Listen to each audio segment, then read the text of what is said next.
से बात कहनी है, अगर बात करें आर्थिक हालात कुछ लोगों के ही सुधरेंगे, और जो लोग इस लॉटरी को जबरदस्ती लाने की यहां पर कोशिश कर रहे हैं, उसकी वजह यह है जिस कंपनी को, जिन लोगों को ये लॉटरी दी जा रही है, जिस प्रकार से इसका प्रावधान वो करने की कोशिश कर रहे हैं, उसके पीछे जो है वो सारी बातें आने वाले समय में जांच का विषय बनेगी।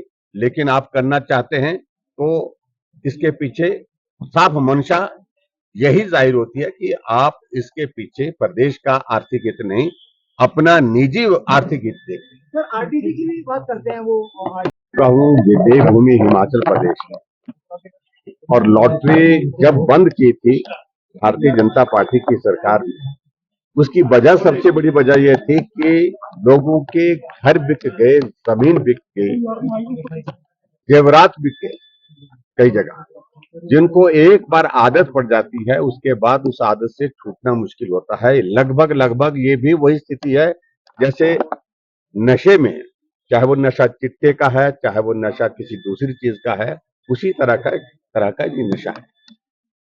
और इस लत में कोई आदमी अगर लग जाता है तो उसे मालूम नहीं पड़ता कि वो कितना नुकसान करता है। का जो है कैबिनेट ने फैसला किया था और एक कैबिनेट सब कमेटी कैबिनेट की सब कमेटी बनी थी जिसमें अध्यक्ष था अनिरुद्ध सिंह जी थे और धनवानी जी थे। तो हमने हर पहलुओं को देख करके जो है वो कैबिनेट को रिकमेंड किया था कि भी लॉटरी हिमाचल में दोबारा शुरू की जाए, क्योंकि बहुत सारे स्टेट्स में जो है लॉटरी चली हुई है, चाहे पंजाब है, केरला है, असम है और बहुत सारे स्टेट्स में लॉटरी चली हुई है। 2004 में शायद ये हिमाचल प्रदेश में लॉटरी को बंद किया गया था। और क्योंकि स्टेट इस वक्त पता है आपको फाइनेंशियल क्राइसिस से गुजर रहा है, रेवेन्यू जनरेट करने की बात है, और बहुत सारे पहलुओं पे हमने जो है गौर किया था कि भी हम रेवेन्यू कहाँ से जनरेट कर सकते हैं। उसमें एक ऑप्शन ये लॉटरी वाला भी आया था, क्योंकि ये बात भी ठीक है कि हिमाचल प्रदेश के जो लोग हैं जो लॉटरी खेलते हैं वो और स्टेटों की लॉटरी भी ले रहे हैं, और असम है और केरला है या बहुत सारे स्टेट्स हैं, पंजाब है, पंजाब शायद 100 करोड़ रुपए कमा रहा है लॉटरी से। तो हमने भी उचित समझा कि हिमाचल प्रदेश में भी जो दोबारा से लॉटरी को शुरू किया जाए, और उसके पैरामीटर्स जो हैं वो हमने तय किए हैं। जो वो लॉटरी होती है ना, सिंगल लाइन वाली लॉटरी है जो रोज़ खुलती है, वो नहीं खुलेगी, वो नहीं होगी। इसमें जो लॉटरी होगी कि बम्पर या 3-4 टाइप की लॉटरीज है, इसमें कि पूरा जो नॉर्म्स हैं वो हमने बनाए हैं, साथ की जाएगी। और अभी एक्सपेक्टेड ये है कि जो रेवेन्यू है वो हमने एक्सपेक्ट किया अराउंड अबाउट 10 करोड़ जो है वो सालाना हमको आएगा, और आने वाले समय में जैसे जैसे और चीज़ें इम्प्रूव होंगी तो 100-150 करोड़ तक जो है लॉटरी से हम हिमाचल की इनकम हो सकती है। तो सर कर्ज तो 1 लाख करोड़ के पार है, तो ऐसे में कुछ रेवेन्यू के लिए जो है वो जुए की लत में युवाओं को देखो ऐसा है ना, देखो बूंद बूंद से घड़ा बढ़ता है।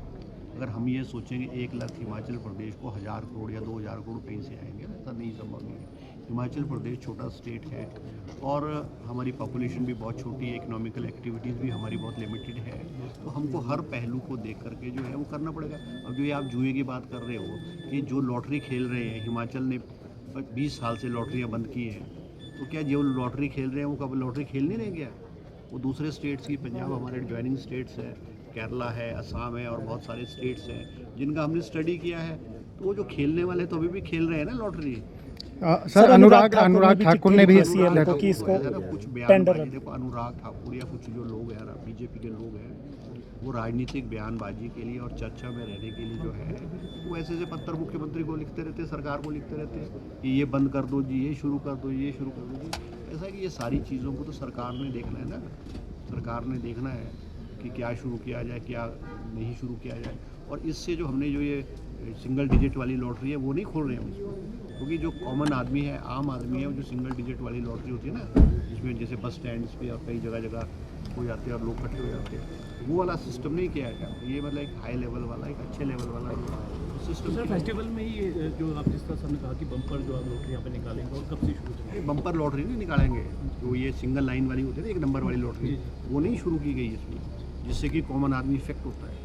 ये तो वो सिस्टम है जो मान लो बड़ी लॉटरीज वाला सिस्टम है, वो वाला सिस्टम किया गया। मुझे एसओपी सर बन गई है, दिवाली में हो जाएगी, बन चुकी है, एसओपी बन चुकी है, सारा कर चुका है। दिवाली में मोस्ट प्रॉब्ली हो जाएगी। अब आई डोंट नो दिवाली में होगी कब होगी, बट इट हैज़ बीन जो है पॉलिसी बना करके जो है रूल्स और पॉलिसी बना करके फाइनेंस डिपार्टमेंट को भेज दिया है, और जो मुझे जानकारी मिली है नोटिफाई भी उन्होंने किया हुआ है। ठीक है, थैंक यू।